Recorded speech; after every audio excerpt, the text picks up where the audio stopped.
추석 다들 잘 아는 명절이죠. 그런데 우리가 아는 그 추석이 사실은 진짜 모습이 아니라면 어떨까요? 오늘 우리가 당연하게 생각했던 그 추석 뒤에 숨어 있는 정말 깜짝 놀랄 만한 진짜 이야기를 한번 파헤쳐 보겠습니다. 자, 추석하면 딱 떠오르는 이미지들 뭐가 있으세요? 그렇죠. 환한 보름달, 막 잘 익은 곡식들, 오랜만에 만나는 가족들, 그리고 송편 빠질 수 없죠. 이 모든 게 한 해 농사에 감사하는 뭐랄까 되게 아름다운 전통이라고 우린 다들 그렇게 알고 있잖아요. 그런데요, 만약에 말이죠, 이 추석의 진짜 시작이 그런 풍년감사제가 아니라 2000년 전 신라 수도 전체를 들썩이게 만들었던 엄청 치열한 경쟁이었다면요. 그것도 무려 한 달 동안이나 계속된 옷감짜기 서바이벌 쇼였다면 믿으시겠어요? 네, 직조 서바이벌 쇼라니 좀 황당하게 들리실 수도 있는데 이게 진짜 역사에 있는 이야기입니다. 자, 첫 번째 파트에서는요, 바로 이 추석의 진짜 기원을 한번 파헤쳐 보겠습니다. 이게 그냥 지어낸 이야기가 아니라요, 우리 역사에서 가장 중요한 기록 중 하나인 바로 이 삼국사기에 아주 명확하게 나오는 내용이에요. 서기 32년 기록을 보면요, 신라의 왕이 수도에 사는 여성들을 두 팀으로 쫙 나누고요, 심지어 왕의 딸, 그러니까 공주 2명이 각 팀의 리더가 돼서 경쟁을 이끌었다고 합니다. 이 타임라인을 보시면 이게 얼마나 큰 행사였는지 감이 딱 오실 거예요. 시작이 음력 7월 16일, 그러니까 한여름에 시작해서요, 무려 한 달 동안 매일같이 아침 일찍 모여서 밤늦게까지 옷감을 짜는 경쟁을 벌인 거예요. 그러다 마지막 날인 8월 15일에 드디어 승패를 가르고요. 재밌는 건 여기서 끝이 아니에요. 진 팀이 이긴 팀을 위해서 아주 성대한 잔치를 열어주고 다 같이 노래하고 춤추면서 즐기는 축제로 마무리가 됐다는 겁니다. 와, 정말 경쟁으로 시작해서 화합으로 끝나는 아주 멋진 축제였던 거죠. 자, 그럼 두 번째 파트입니다. 신라의 첨단 산업 페스티벌. 아니, 도대체 나라에서 왜 이렇게까지 거대한 옷감짜기 대회를 열었던 걸까요? 그 이유가 정말 궁금해지죠? 한번 알아보겠습니다. 우리가 보통 길쌈이나 옷감짝이라고 하면 그냥 집에서 하는 소소한 가사노동 용도로 생각하기 쉽잖아요? 근데요, 신라 시대에는 이게 전혀 다른 차원의 이야기였습니다.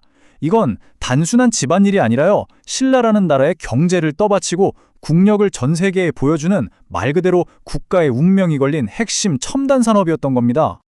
이 중요성을 한 번에 이해할 수 있는 비유가 있는데요. 바로 이겁니다. 신라의 직물 산업은요, 오늘날 대한민국의 반도체 산업과 같았다고 보시면 돼요. 완전 핵심 수출품이었고 군대의 힘을 보여주는 전략물자였고 국가의 상징이었죠. 국가가 직접 나서서 키웠고요. 어떠세요?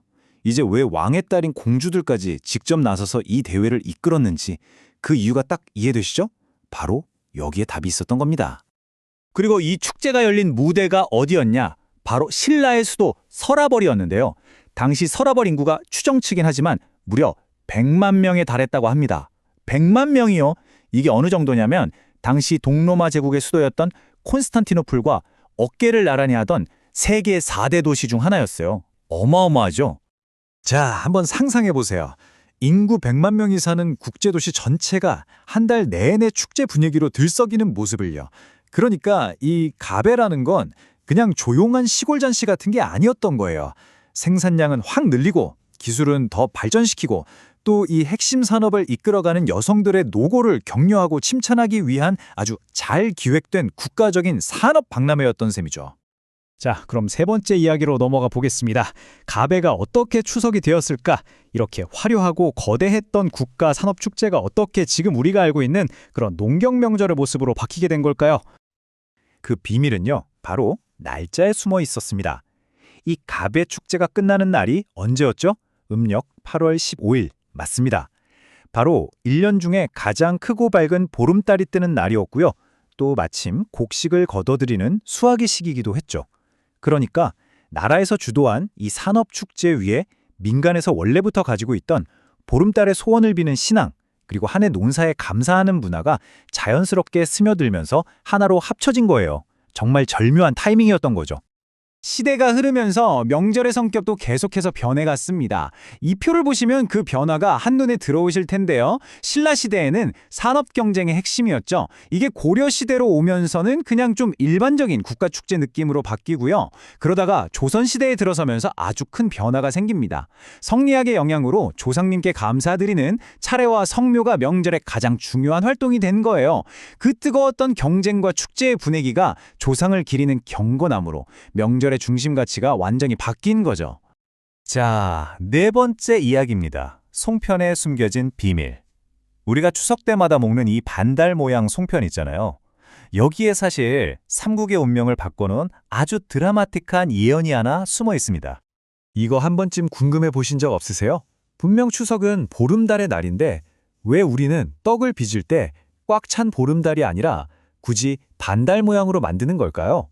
이상하잖아요.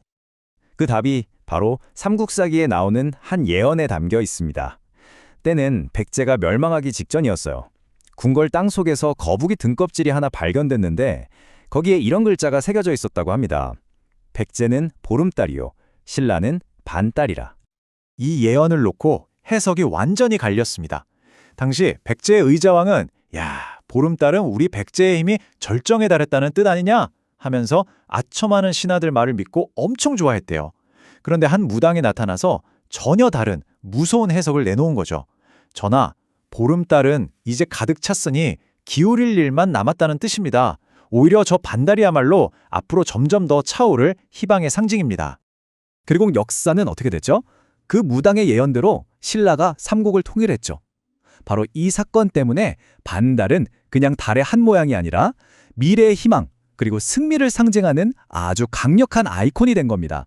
그래서 우리가 추석에 송편을 반달 모양으로 빚는 건요, 바로 그 승리의 역사를 기억하면서 우리의 미래도 저 반달처럼 점점 더 가득 차오르게 해주세요 하는 희망을 담는 아주 의미 있는 행동인 거예요.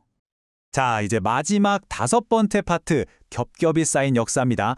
이제 모든 퍼즐 조각이 다 맞춰진 것 같네요. 추석이라는 명절은요, 알고 보니 단 하나의 이야기가 아니라 수많은 시대의 이야기가 겹겹이 쌓여 만들어진 역사 그 자체였습니다.